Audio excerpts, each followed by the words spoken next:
ইব্রাহিম আলাইহিস সালামকে আগুনে ফেলানো হচ্ছে। অপরাধ কি? অপরাধ হচ্ছে হযরত ইব্রাহিম আলাইহিস সালাম দাওয়াত দিয়েছেন লা ইলাহা ইল্লাল্লাহ, জোরে পড়েন লা ইলাহা ইল্লাল্লাহ, লা ইলাহা লা ইলাহা ইল্লাল্লাহ মুহাম্মাদুর রাসূলুল্লাহ। হযরত ইব্রাহিম আলাইহিস সালাম দ্বীনের দাওয়াত দিয়েছেন, এক আল্লাহর দাওয়াত দিয়েছেন, ঈমানের দাওয়াত দিয়েছেন। আর কোন অপরাধ ছিল না। নমরুদ সহ্য করতে পারলো না। কোরআনে কারীমের মধ্যে সব কথাগুলি আল্লাহ পাক এই জন্য বিধৃত করেছেন, এই জন্য কোরআনে কারীমের মধ্যে সব কথা উঠায় দিয়েছেন, যাতে করে মুমিনেরা বিপদ আসলে পরে যেন ঘাবড়ে না যায়। ইব্রাহিম আলাইহিস সালামকে আগুনে ফেলানো হচ্ছে। ফেরেশতা বলছে, ইব্রাহিম তোমারে আগুনে ফেলায় দাও, হতেছে আমার কাছে সাহায্য চাও, আমার কাছে ক্ষমতা আছে, আগুনগুলো উঠায় নমরুদের বংশ জ্বালিয়ে দেব। হযরত ইব্রাহিম ফেরেশতার কাছে সাহায্য চাইছিলেন নাকি? তিনি বললেন, ফেরেশতা তোমার কাছে সাহায্য কেন চাইব? আমি তো এমন কোন অন্ধ আল্লাহর ইবাদত করি না যেই অন্ধ স্রষ্টা তার গোলামের দুঃখ দুর্দশা না দেখেন। আমি তোমার কাছে সাহায্য চাইব না। হযরত ইব্রাহিম আলাইহিস সালাম পাশ করলেন। কি বলেন, পাশ করছেন না? ঈমানের পরীক্ষায় পাশ। আগুনের মধ্যে হযরত ইব্রাহিমকে যখন ফেলানো হচ্ছে, রব্বুল আলামিন আগুনের প্রতি নোটিশ করে দিলেন, ইয়া নারু কুনি বারদাও ওয়া সালামান আলা ইব্রাহিম। আগুন আমার ইব্রাহিমের জন্য শান্তিদায়ক, ঠান্ডা হয়ে যা। এখন কি আর আগুনের বাপের ক্ষমতা আছে ইব্রাহিমের পোড়ানো? আর ক্ষমতা নাই। আমার বন্ধুগণ, ইব্রাহিম আগুনের ভিতরে আরামে বসে আছেন, আর ওদিকে নমরুদ বসে বসে দেখতেছে দূর থেকে ইব্রাহিম তো জ্বলে না, গায়ের মধ্যে আগুন জ্বলে গেল। ডাক দিয়া কয়, আগুন তোর হলো কি? কেন জ্বালাইতে পারিস না আমার দুশমন রে? হলোটা কি তোর? তোর কি জ্বালানোর শক্তি বন্ধ হয়ে গেল নাকি? আগুনের ভিতর থেকে জবাব এলো, নমরুদ রে, আমার ভিতরে জ্বালানোর শক্তি আছে কি নাই যদি প্রমাণ করতে চাও, টেস্ট করতে চাও, তুই নিজে আয়, তোরে শুদ্ধ তামাম দুনিয়া জ্বালাই দিতে পারি, ইব্রাহিমের এক গাছা পশম জ্বালাই দিতে পারি না।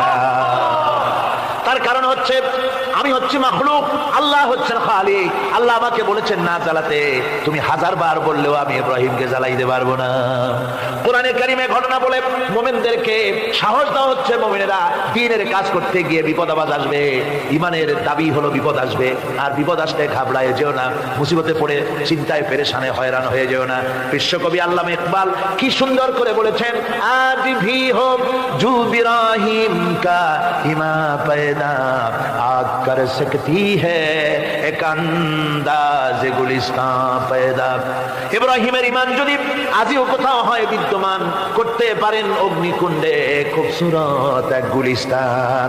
আজও যদি আগুনের ভিতরে কোন নমরুদ কোন ইব্রাহিমকে যদি ফেলে দেয়, আল্লাহ রাব্বুল আলামিন আজও আগুনকে ফুলের বাগান বানায়া দিবেন। সুবহানাল্লাহ। ভয় পাওয়ার কারণ নাই, চিন্তা করার কোনো কারণ নাই। আমার বন্ধুগণ, হযরতে হুদ আলাইহিস সালামকে যখন সমাজের লোকেরা, রাষ্ট্রের লোকেরা ঘিরে ফেলে দিল, সমাজ শক্তি, রাষ্ট্র শক্তি যখন তাকে ঘিরে ফেলে দিল, ষড়যন্ত্রের পাহাড় তুলে দিল, তারে মেরে ফেলে দিবে, হযরত হুদ দেশ থেকে পালায় গেলেন না, ভয় পেলেন না। হযরতে হুদ আলাইহিস সালাম বললেন, কোরআনে কারীমে হযরত হুদের কথা কোট করা হলো, ফাকিদুনি জামিআন সুম্মা লা তুনজিরুন। সম্মিলিতভাবে ষড়যন্ত্র করো আমার বিরুদ্ধে, সবাই মিলে ষড়যন্ত্র করো, সুম্মা লা তুনজিরুন, আর আমাকে এতটুকু অবকাশ তোমরা দিও না। ইন্নী তাওয়াক্কালতু আলাল্লাহি রাব্বি ওয়া রাব্বিকুম, আমি ভরসা করেছি সেই আল্লাহর উপরে যার কুদরতি হাতের ভেতরে, যিনি আমাদের রব তোমাদেরও রব, আর যার কুদরতি হাতের ভিতরে তামাম পৃথিবীর জানগুলি যার হাতে, সেই আল্লাহর উপরে ভরসা করেছি। ষড়যন্ত্র যদ্দূর আছে করতে থাকো, আমি ষড়যন্ত্র পরোয়া করি না। সুবহানাল্লাহ। এটাই হলো মুমিনের কোয়ালিটি। শুধু ঈমান, লা ইলাহা ইল্লাল্লাহু মুহাম্মাদুর রাসূলুল্লাহ, গরুর গোশত খাই, আর রবিউল মাস আসলে পরে ইয়া নবী সালাম আলাইকা, ইয়া রাসূল সালাম আলাইকা, তারপরে গরম গরম জিলাপি আর রসগোল্লা খাইলাম খুব বেশি করিয়া। এর নাম মুমিন নয়। মুমিন হচ্ছে তার চলায় ফেরায়, ওঠায় বসায় সাহসে তার এক আন্দাজ তৈরি হবে সে। আমার ভাইয়েরা, বিপদে অবিচলতা আমাদেরকে পয়গম্বরেরা শিক্ষা দান করেছেন। আমরা দেখতে পেয়েছি বিশ্বনবী জনাবে মুহাম্মদুর রাসূলুল্লাহ সাল্লাল্লাহু আলাইহি ওয়াসাল্লাম হিজরতের রাত, কাফেররা চতুর্দিকে দাঁড়ানো।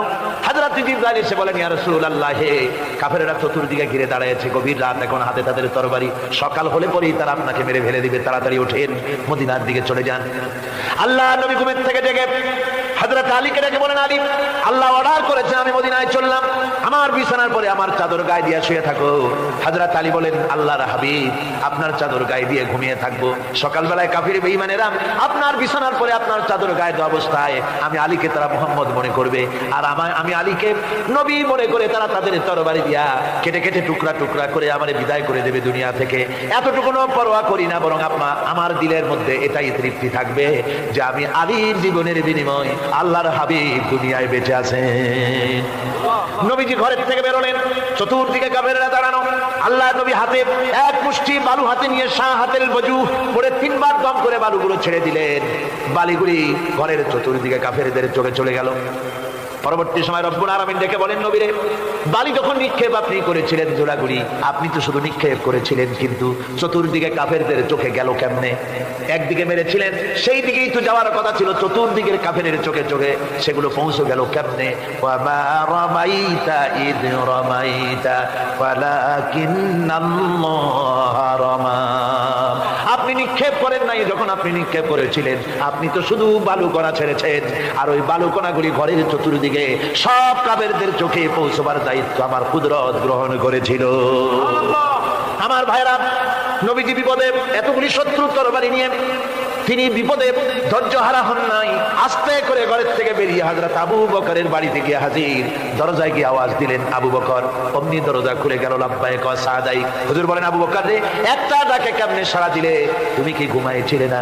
হযরত আবু বকর বলেন, হুজুর, আপনি বলেছেন আমাকে নিয়ে হিজরত করবেন, আমি মনে মনে চিন্তা করেছি, না জানি কত রাত্রে নবীজি আসেন, উঠতে যদি আমার দেরি হয়ে যায়, নবীজি যদি দরজার কাছে দাঁড়ায় দাঁড়ায় আমার ডাকাডাকি করে, আর আমি যদি ঘুমায় থাকি, তাহলে আল্লাহ নবীর সঙ্গে বেয়াদবি হয়ে যাবে। এই মনে করে বিছানায় না ঘুমাইয়া আপনার গলার আওয়াজ শোনার জন্য এই দরজার সঙ্গে পিঠ লাগাইয়া লাগাইয়া দাঁড়াইয়া ঘুমাচ্ছিলাম।